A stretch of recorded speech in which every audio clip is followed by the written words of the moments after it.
first episode of 2025. Yes, it is finally upon us, the season which us three spent more time talking about in 2024 than the 2024 season itself. From Racing News 365, my name is Nick Golding, and for the first episode of the new year, I'm delighted to be joined, as always, by former Young Journalist of the Year, Sam, still absolutely Coop. Ian? Is he former? We don't, like Lewis Hamilton was world champion for those years. We don't say former world champion, do we? But he's a world champion. Okay, so. all right, I'll rewind. Also, I don't know, it's tricky one. Let's take the opportunity Let's take the opportunity to congratulate Katie Fairman, who succeeded me in taking the crown. Very, very much deserved. Completely agree. I'll rewind then. And 2023 Young Journalist of the Year, Sam, still absolutely Coop. And of course, the man, the myth, the legend. It is, of course, lead editor Ian Parks. Gentlemen, as I mentioned in the intro, it feels like we spent more time talking about 2025 in 2024, but now we can really talk about it because it is the new year. It is here, possibly one of the most highly anticipated F1 seasons I can remember for a long time. I mean, we've had 10 driver moves, which is remarkable when you think that from 2023 into 2024, from the last race in 2023, there was no driver changes. So much to discuss. But first things first, Happy New Year. Sam, come to you first. How was your festive period, mate? My festive period was lovely, thank you, Nick. Saw family, went away with friends. It was a friend's 30th birthday on the 30th of December, and then obviously New Year's, so we went away for a few nights, hired out a big house, and it was lovely, a lot of fun. Ready to get back to work and look forward to 2025. Very, very nice. And Ian, I'll come to you because obviously, I mean, January is quite, for your entire life, quite a busy time for you. And it's important to say a belated happy birthday because, I mean, your year always starts in quite a special way. I was born on New Year's Day, should I say, yeah. So, every year. It's one of those, do you know what though, mate? It's one of those that everybody's there on New Year's Eve, you're with friends, family, etc. It's always Happy New Year. And with the exception of my wife, that, bless her, always remembers that it's my birthday after we say Happy New Year, lots of other people just completely gloss over it. And it's about 15, 20 minutes later that people realise, oh, it's Ian's birthday, happy birthday, because they've always had a drink, etc., and they've forgotten. Anyway, New Year's Day, always very quiet, but we went out for a meal this year, so that was really nice. I had nearly 2 weeks off as well, so that was really, really nice. Didn't really go anywhere, just stayed at home, chilled with my wife and son, so had a lot of good fun with them both over the Christmas and New Year period. So glad to be back. Here I am. This is my first day back, January 6th. We're recording this on Monday, January 6th, folks, just in case you're watching a bit later in the week or listening a bit later in the week. And this is my first day back. So just trying to get my feet back under the table. Here I am with you guys again. Nice to see you both, as always. And let's roll on 2025. As you say, Nick, this could be, and it's been mentioned before, not by yourself, but by other people up and down the F1 paddock, this year could be an absolute all-time F1 classic. But, that's to be seen. Fingers crossed, because we would love nothing more than an all-out fight between at least 3, hopefully 4, maybe even 5. That's a stretch, I think. But who knows? Teams going into this season. Fingers crossed. You actually aren't. I was going to ask you what happens when the clock ticks to New Year. Is it Happy New Year first or is it Happy Birthday Ian? You've answered my question. Always Happy New Year first. It's always Happy New Year because you're watching the clock tick down. So, yeah. Performance should be Happy Birthday Ian. I have to wait. Sorry. Well, if I was there, mate, it would have been Happy Birthday Ian first. But as you mentioned, thank you. It is, 2025 is here. There has been so much talk about it. I mean, there are so many topics which happened so close to Christmas we haven't yet discussed, but we will discuss in this episode. But I mean, we've got to start with Lewis Hamilton, the main talking point of this episode, because as it is January, as it is 2025, Ian, he is officially a Ferrari driver. He is, and he sent, bizarrely, he used LinkedIn. He did. To announce a message, not Twitter, not X, apologies, not X, not Instagram. He used LinkedIn. And I thought, but in fairness, when you think about it, that is where a lot of people go to mention they have a new job. Okay, yeah, it's in the same field, of course. He's still a Formula One racing driver, but I've used it in the past. I used LinkedIn in the past when I got the job at Racing News 365. So Lewis, in fairness, quite rightly announced his appointment to Ferrari on LinkedIn. And why not? I thought that was actually quite cool. Quite clever of him, actually, to do I liked something it. like that. So fair. If it's his PR team around him that decided to go that route, fair play to his PR team, of course. But yeah, I quite enjoyed it, actually. I thought, well done, Lewis. That was a good one. I love the idea of Lewis Hamilton sitting down at his laptop to brush off his CV and be like, right, new entry. You're never Yeah. too accomplished to, have a CV or a LinkedIn. It's all about your professional network at the end of the day. So, yeah, no, I thought it was a nice touch as well. But of course, he made the announcement, obviously, in February 2024. And I mean, we've had 11 months now to look ahead to this. It is now here. It is arguably the biggest driver transfer in F1 history. If you're watching on YouTube, let us know in the comments if you agree with that statement. But it's the biggest, if not one of the biggest, Sam. And with that comes a lot of pressure because Hamilton, is almost 40, turns 40 this week, actually. But what's really interesting is that, he's chosen now to join Ferrari in what will likely be his last team move. But on top of that, it's the first time he's raced for an F1 team based outside the UK. The big question here is, who is under the most pressure with this move? Is it Lewis or is it actually Ferrari for taking this big gamble? I think it's Ferrari, if I'm looking at it kind of as objectively as I can from above. But you also notice all the talking heads are clamouring, chomping at the bit to get in that, what if it doesn't go well? Criticise Ferrari for making the move. There's this build-up of the likes of, Fabio Briatore, Eddie Jordan, lots of people are taking the opportunity to kind of almost line themselves up to be able to say, I told you so. It didn't work. Because it's such a feel-good story. It's such an important, and to get all linked in, it's such an important synergy for F1. This marrying together of the most iconic brand with the most decorated driver of all time. It is a match made in heaven from that perspective. For Lewis, obviously he's chasing that elusive 8th title. But for Ferrari, the uncertainty is more pronounced because they've given up Carlos Sainz in the process. Hamilton's moving from a difficult situation at Mercedes, and you look at it, you go, well, there's more upside at Ferrari at the moment. That is the logical move. But many people have rightly pointed out that Ferrari have disrupted a really strong lineup to do this. And if Hamilton is over the hill, as it were, that might look silly in a year or two's time. So that's where I think Ferrari are under more pressure than Lewis is. As for the working outside of the UK, I don't think it's going to make a huge difference for him. Most of the drivers live in Monaco. Most of them, Fernando Alonso, famously kind of always bemoans when he has to go into the office or the factory at Silverstone. So clearly, the drivers aren't going to be there a huge amount. I don't think it's really going to change his life outside of F1 massively. So yeah, I'm not sure that's a huge factor for him. You raise an interesting point, Sam, and I'll come to you in it because obviously this is not a cheap move that Lewis is making. Ferrari have obviously spent big bucks to make Lewis join them, but it has meant they've obviously had to say goodbye to Carlos Sainz, a driver who I think under normal circumstances, if Lewis was staying with Mercedes, you'd imagine Carlos would have been retained by the Scuderia. You've got to feel for Carlos in this one because it is a gamble by Ferrari. On the one hand, they're welcoming in a 7-time world champion, and if it works, it's something which Ferrari will be praised for several years to come. But if it doesn't work, then the questions will be asked, well, you had a perfectly good driver in Carlos who you've let go.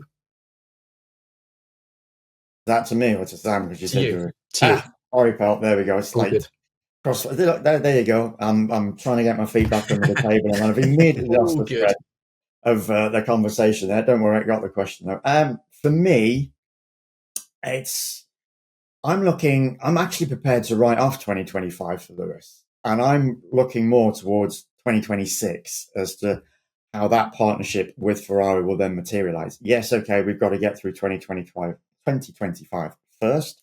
I appreciate that. And there's a lot of focus, a lot of tension on Lewis at Ferrari for this coming year. The reason why I say I'm prepared to write it off to a certain extent is past 3 years, we've had these ground effect regulations. Mercedes has failed to provide Lewis with a car that he knew he would be comfortable with.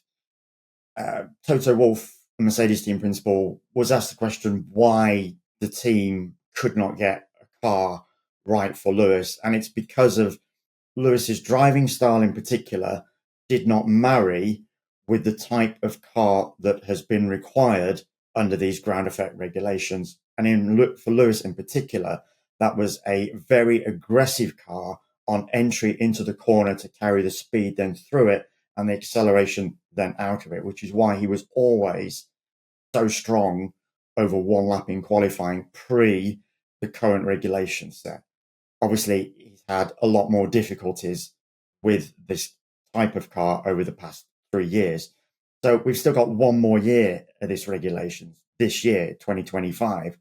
What kind of car is Ferrari going to be able to give Lewis? Will it vary differently to what Mercedes was able to provide him with, bearing in mind we are still in the ground effect era? So I'm not expecting too much from Lewis over and above what we have seen previously with Mercedes. I'm prepared to give him the benefit of the doubt for this coming 24 race season. But for me, it's going to be 2026 with Lewis. If he performs as I'm expecting him to perform on a par with what we've seen over the past 3 years, for me, as I say, 2026, brand new car, new power unit, new aerodynamics. Will Ferrari be able to provide the car for Lewis then under that current regulation set that he was more comfortable with during his dominant era with Mercedes? So, as I say, for me, it's going to be about 2026 for Lewis, not so much this season. If he is able to do something more than what he achieved at Mercedes, then I think that is going to be a real tick in the box for both him and Ferrari this season. Just on that point, sorry, go on, Sam. Sorry, I was just going to say, you write Lewis Hamilton off at your own peril at the end of the day. What we're seeing with Lewis is something we've seen with other drivers, Fernando Alonso, for example, and also in other sports where, say football, where a player, when they lose a yard of pace, they reinvent themselves, they become smarter, cleverer, they play in a different way, and that allows them to still maximize what they can. And we are seeing that with Lewis. He's always been very good in races, but Ian, you rightly point out, he was an exceptional qualifier, holds the record for poles in F1. What we're seeing is this cunning in his racecraft, his ability to work through the field is something he's still developing. So write him off at your own peril, because yes, he might not have that one lap pace and he might not be able to match Charles in that area next year, the year after, and so on and so forth. But he will. It's still a big gamble to say that he's not going to bring the level of performance required or expected by Ferrari. Yeah, just to clarify, I'm not writing off Lewis. No. I know. I'm agreeing with you. I'm prepared to write off this season for Lewis. Naturally, I'm still expecting a very high level of performance. I'm still expecting, reasonable qualifying. I'm still expecting good results. I'm expecting to see him on the podium on occasion, maybe even winning the odd Grand Prix with Ferrari this year. But I'm not expecting him to be at the level of Charles Leclerc across the course of the season, because he's going to need this year to bed in. And then 2026, when he's had that full year behind him, when he's got a different car, will it be more to his liking, more his style? What kind of Lewis are we going to see in 2026? For me, that is going to be the key year more than 2025. Yeah, absolutely.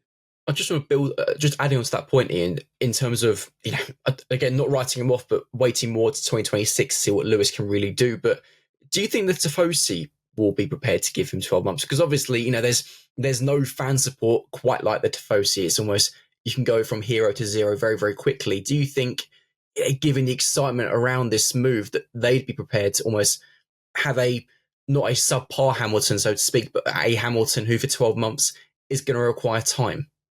I think we're still going to see a really strong Lewis on the back of the car that we saw at the end of 2024 that Ferrari provided Charles and Carlos. It was a good car at the end of the day. It was scoring victories. It was scoring podiums. Charles in particular finished the season really, really strongly. He was second in Qatar and third in Abu Dhabi, if I remember correctly. So, we know that Ferrari has got the basis of a really good, strong, solid car on which it can build going into this new season. So that's why I said I'm still expecting reasonable qualifying performances from Lewis, maybe not at Charles' level. We know how strong Charles is over one lap, but I'm still expecting to see very strong race results from Lewis. I'm fully expecting him to be right up there. Just how much he's going to be challenging right at the front, that's the key question mark I've got hanging over him in this season, simply because, as I mentioned at the start when we were talking about Lewis, we are still under this ground effect era, and it is still a type of car that Lewis has never really, not to say got to grips, but he's never really had or been provided with a car to provide him that marries to his driving style, as I suggested. And the thing that's really interesting as well, and you mentioned there a couple of times, obviously, Charles Leclerc, and Sam, I'll come to you on this one, because obviously Lewis last season struggled against George Russell. George out-qualified Lewis 19.5, also came out on top 15.9 in the races, two pretty convincing head-to-head scorelines. Charles is, if anything, maybe a greater challenge for Lewis to go up against than George. Charles is obviously very integrated with Ferrari. It's kind of seen as, their golden child almost, and has a brilliant relationship with the team and the Tifosi.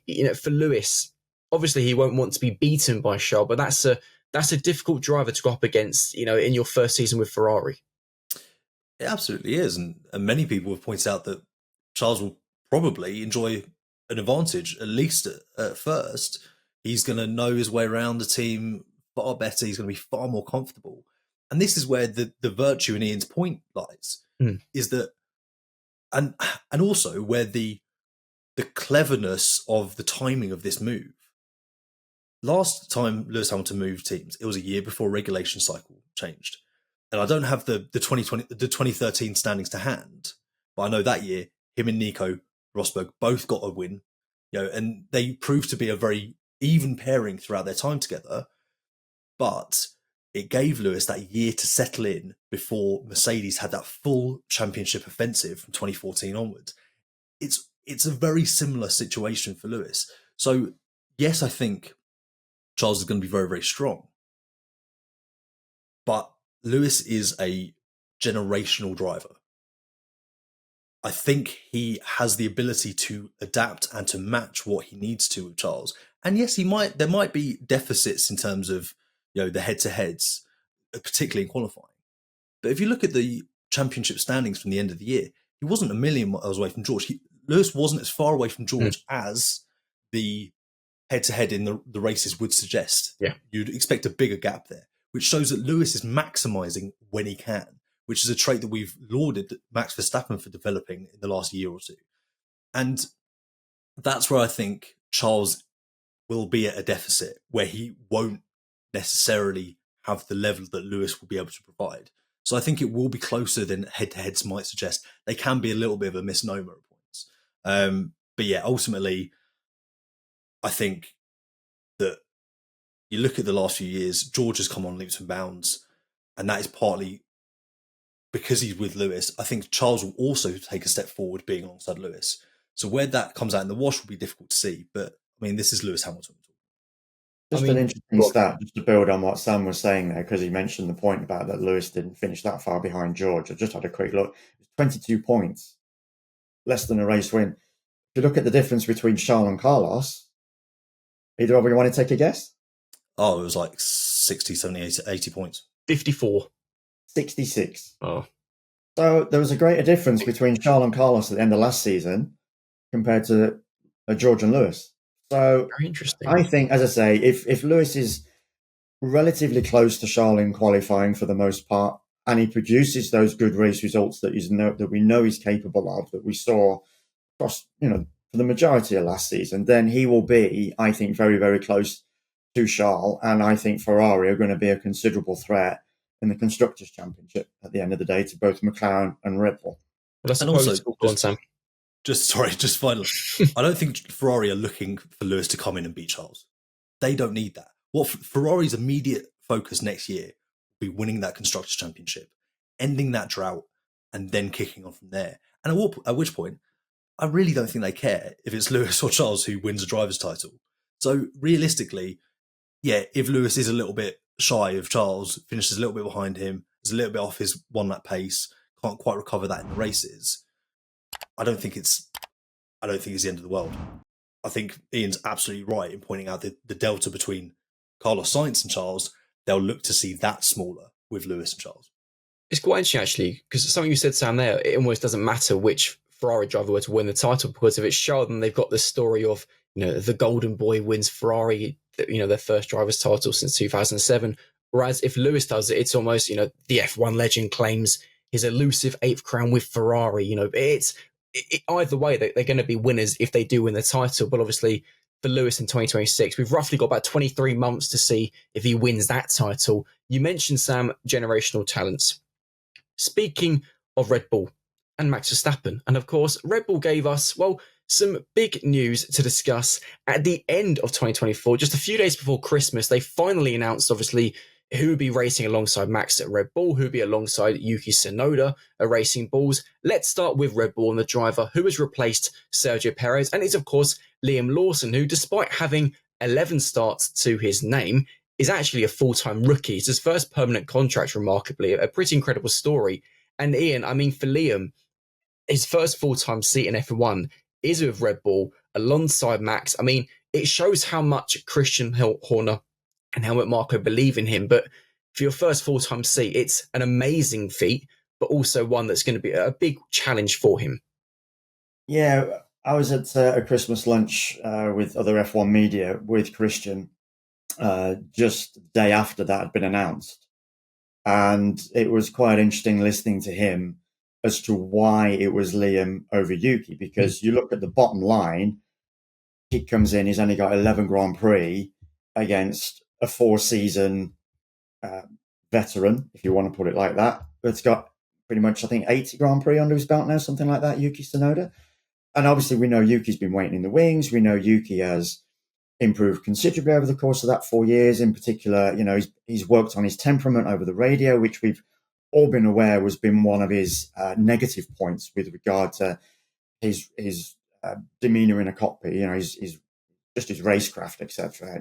Often coming across as angry, occasionally volatile, very sweary. But he's worked hard on that, and I've asked Yuki that in the past, and he's really tried to improve himself in that area. He felt he had done enough. He had that test, of course, a one-day test in Abu Dhabi on the Tuesday after the season had concluded. And he did a really good job in the Red Bull. That was the first time he'd actually been behind the wheel of a Red Bull. And he felt he'd done, as I say, a really good job. But when it came down to the decision, the bottom line was quite simple for Christian and Helmut. They looked at, in particular, the last 6 Grand Prix of this season when Liam stepped in for Daniel Ricciardo.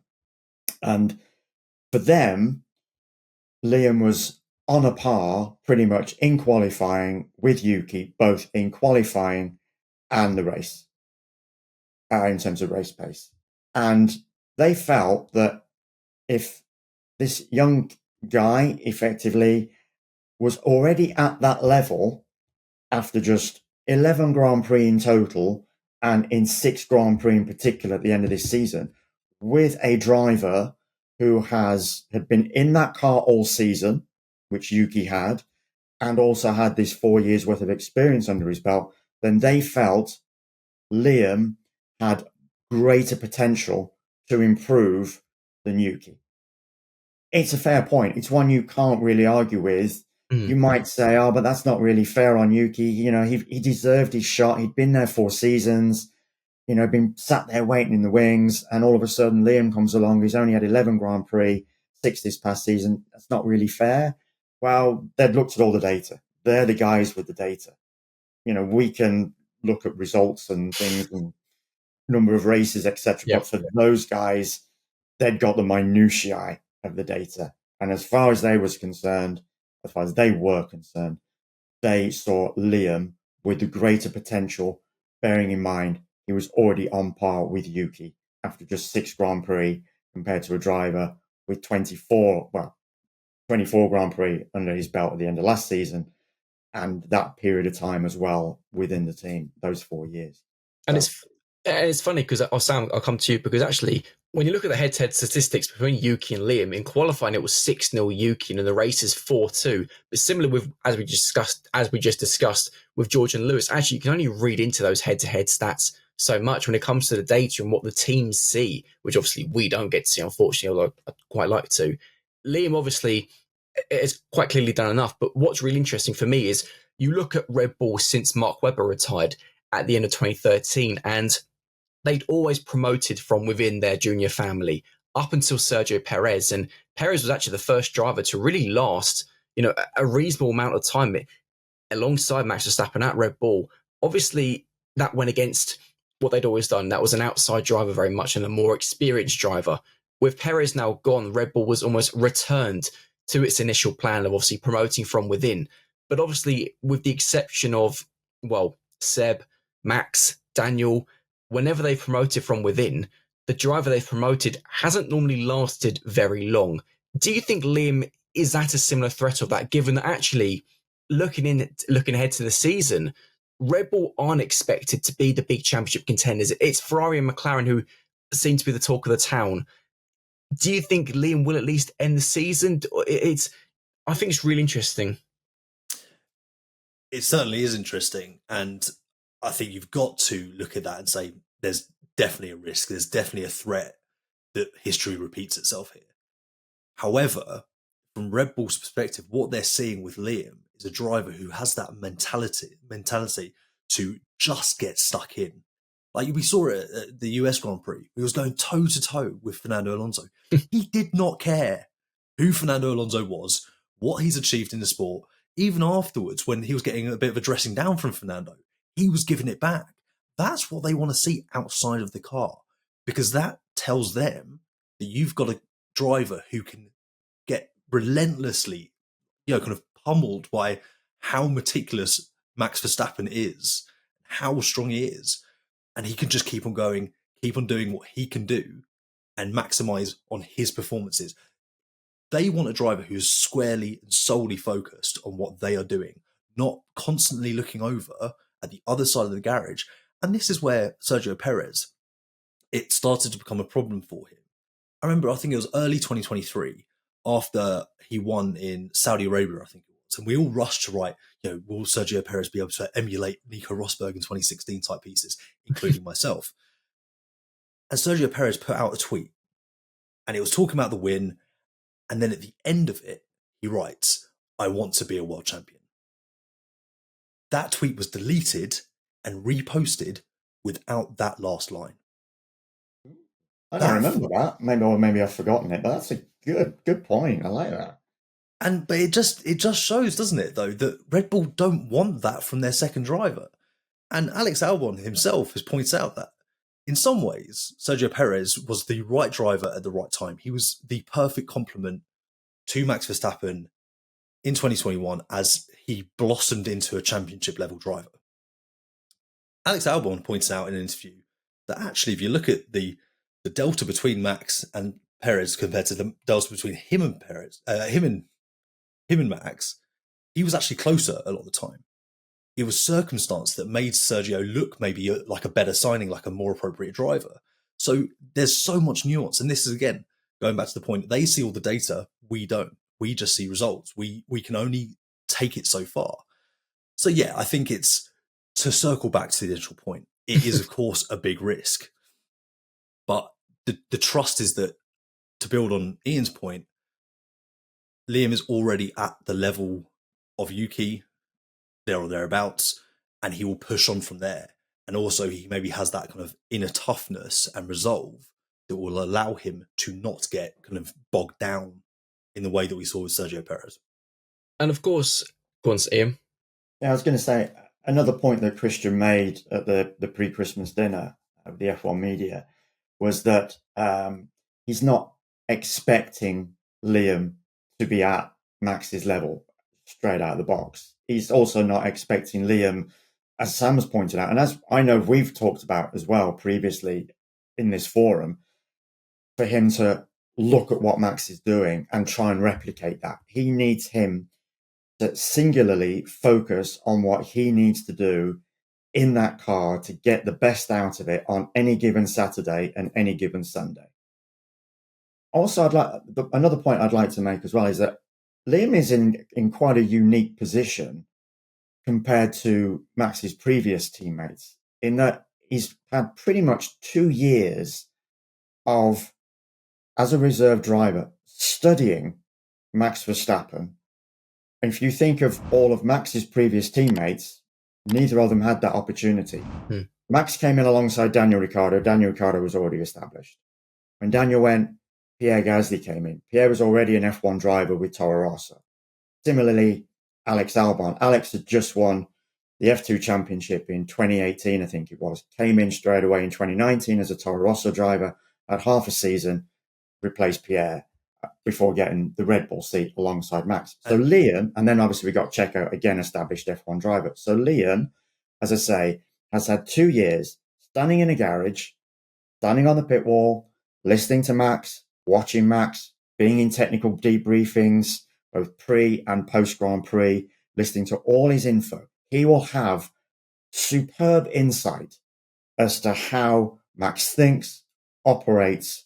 And whilst I'm not suggesting that he goes and applies that immediately to what he's going to do inside the cockpit of the RB21 this season, nevertheless, it's going to be, you would assume, hopefully for his sake, it will stand him in good stead in terms of applying or doing what has been asked of him, or what will be asked of him this season by both Christian and Helmut. Just get the best out of the car on any given day. Forget what Max is doing. You just help us deliver that constructors title, which they blew by a mile in 2024 because Checo just was not at the races for 3/4 of that season as we won that. And of course, it wasn't just Liam who Red Bull had promoted. Also, the F2 vice champion Isaac Hadjar is alongside Yuki, obviously at Racing Bulls, formerly known as RB, now Racing Bulls, another name changing. I'll come to him this one, Sam, being our F2 guru. Tell us a bit about Isaac, because obviously he's a driver who's not necessarily had a lot of media attention, at least in the F1 spotlight, but obviously is going up alongside Yuki. And the only thing that seems to have been said a lot is that Isaac almost has a little bit of Yuki in him in terms of radio outbursts. He certainly does. He's got an interesting radio manner, to say the least.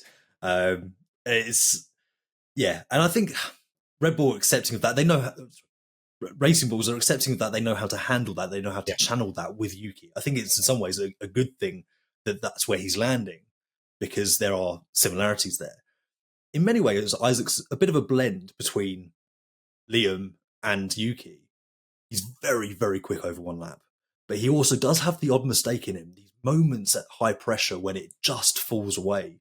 Like when I think it's 2022, the F3 title decider at Monza, put it in the wall at Parabolica in qualifying. And basically that was it. It was, so difficult to come back from there, points wise, for the rest of the weekend. So he has those moments of not madness, but where it just falls away slightly. And he makes a mistake and so on and so forth. And that feels kind of Yuki-like almost. Again, like Yuki, I mean, the language thing, I think is always really harsh on Yuki, because someone at Genza once pointed out to me, Yuki learned English in a motorsport paddock. That's where this kind of language is rife. It's very difficult to know that the way he is approaching things or the way he's coming across is not acceptable or seen as kind of aggressive or whatnot. But anyway, that's a side point. But Isaac also has this real inner fight that's very Liam-like, that he will just get stuck in. He'll get his elbows out and he will just go for it. It's this kind of relentless approach. And so I think you've got a nice blend there. It's just how quickly he can and how stably he can unlock that pace early in his career. Because, there will be a lot of eyes on him, especially with how high that turnover is in the Red Bull program. He knows that there are the likes of Arvid Lindblad coming up behind, and he really needs to prove himself quickly to solidify himself in F1. Just building on that, and obviously before we get on to our final talking point, Ian, in terms of Yuki, obviously he's got a deal for this season. He's again missed out on a Red Bull seat, and of course this is the last year of Red Bull's partnership with Honda. Honda obviously going to Aston Martin for 2026. It feels difficult to see Yuki sticking with the Red Bull family beyond this year. Can you see Yuki staying on? Because obviously, when Honda goes, it kind of feels like, why are Red Bull holding on to him in a way? There's two sides to this. The first side is from a one-to-one interview I did with Yuki towards the end of last season. It came at a point when he didn't know what his future was going to be, understandably, because no decision had been made at that particular point. And I asked him, I turned around and said, if you don't get the Red Bull seat for 2025, you've got a 1-year contract for next year, but if you don't get the Red Bull seat, what will you do? Because you will have been overlooked again. Will you have to start looking around? And cut a long story short, the bottom line answer was yes, pretty much. So, and obviously as well, on the flip side is, will the Red Bull family want to continue sticking with Yuki for yet another season going into 2026? And then the second point is that, again, referring back to the pre-Christmas dinner with Christian Horner, he relayed the story that he phoned him himself. He phoned Yuki himself to let him know that he hadn't got the drive. And Yuki was pretty much, okay, no problem. You'd expect a little bit more. Whatever. There might have been turning the air blue, being quite angry, annoyed, but apparently no, Yuki was pretty chilled about it. So it's like, so on one side you're saying, yeah, I might have to look elsewhere, but on the other side you're then saying, I'm not all that too bothered. I've still got a drive for 2025, so I'm okay. That kind of respect. I don't know. It's just the way it came across with the way Christian related that particular story, that Yuki was quite nonchalant about not getting the seat. But bottom line is, going back to the answer he gave me in that 1-to-1 at the end of last season, you've got to wonder that this might be Yuki's, you've got to think that this might be Yuki's last season with the Red Bull family, because yeah, if he wants to advance his career, he's got to move on now. And the thing as well, Sam, is that if this were to be Yuki's last year with the Red Bull family, and if he were to stick with Honda, that would mean joining Aston Martin. Of course, Fernando Alonso was already contracted for 2026. Lance Stroll, I mean, I can't imagine him not being in Aston Martin for 2026. So actually, for Yuki, the bigger picture is, an end of an F1 career. This is obviously pure speculation, but actually, with the number of driver changes we've seen for 2025, it would be very unlikely we see the same number in 2026. It's really rare to see 10 driver changes.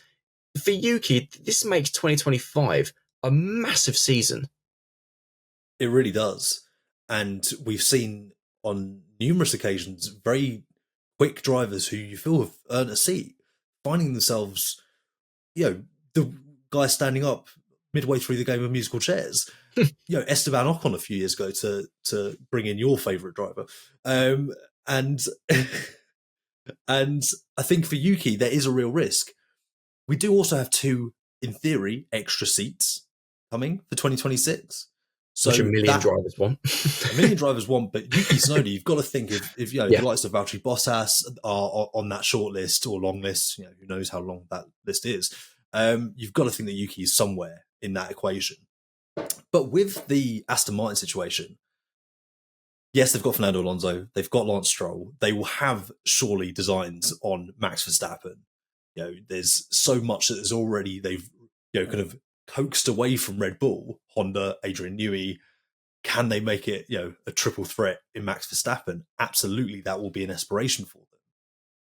But just to flip back to something Ian pointed out months ago, when Lance Stroll's future wasn't yet secure for the 2025 season, Ian pointed out at Monaco that he struck a very different tone from how he usually has in Formula One. It's almost this. Of course we've got to see. It's a given. I don't really need to but he was almost in. I don't know if you recall, kind of almost pleading or making a case for his seat.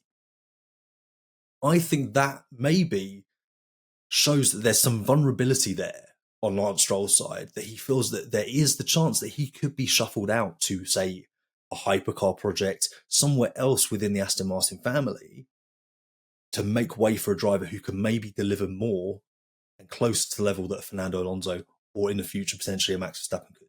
So I think there are still openings at Aston Martin for him. It's just, I think a few other things need to fall in place for Yuki to be able to utilise that. But yeah, again, he might end up somewhere you just hadn't anticipated. Pierre Gasly at Alpine, for example, when he made that move away from the Red Bull family. And of course, the big reason why we've mentioned 2026 so many times in this episode, despite it being Already. the first one of 2025, is because, if I'm correct, as of January the 2nd, the teams can now officially work on next year's car, which is massive. And given how big these new power unit regulations are, this is now arguably, it probably feels like for the teams, the busiest January of their lives. They could start work on January 1. Not January the 2nd. So they could go as soon as they really wanted to. Whether anybody was in on New Year's Day at any of the factories already starting work on those regulations would be nice to know. But if they weren't given the day off, then they were starting work. So already looking ahead. And as I've already touched on at the start of this program, when I was referring to Lewis and saying how he would, he's going to go in 26 more than 25, as you say. For everybody in Formula One, this is the biggest regulation change that we have seen probably in the sport's history in many respects, because we're not talking just the power unit, we're talking the chassis as well. We're talking pretty much an entire new car that's going to be on that grid in 2026. It's going to be, and unfortunately, we've come to that point where we've got this regulation set. And as has always been mentioned, when anybody starts off brilliantly, dominates, etc., you always hear that dominating team principle, those drivers, they're always going to be convergence. We heard it with Toto Wolff in the Mercedes era. We've heard it with Christian in this current era as well. And lo and behold, we have had that convergence. We all of a sudden, not all of a sudden, but last season we had some tremendous racing. We're anticipating that 2025 could be one of the best ever if we've still got 3-4 teams in the fight. And so all of a sudden we're shifting that out, we're throwing that out the door, and we're going to have this brand new set of regulations where more than likely one team's going to dominate for 2, 3, maybe 4 years, maybe as Mercedes did in the current power unit era, and then everybody's trying to play catch up. And then we're all going to be moaning, oh God, here we go again, one team dominating, one driver dominating. Formula One, folks. This is what we love about it in many respects. But yeah, 2026, as you say, we're not even starting 25 and we're talking about 26. But it is so many things going to be happening in 2025 that's going to be playing into 2026, because most of the team principals that I spoke to at the end of 2024 were saying that about a third of the way, certainly no more than halfway, they are going to be stopping the 2025 program and whatever changes they're going to be making on the cars over the first 8, 12 races. That will be it, because it has to be then full focus, full bore, full finance onto the 2026 car, because they've got to get that right.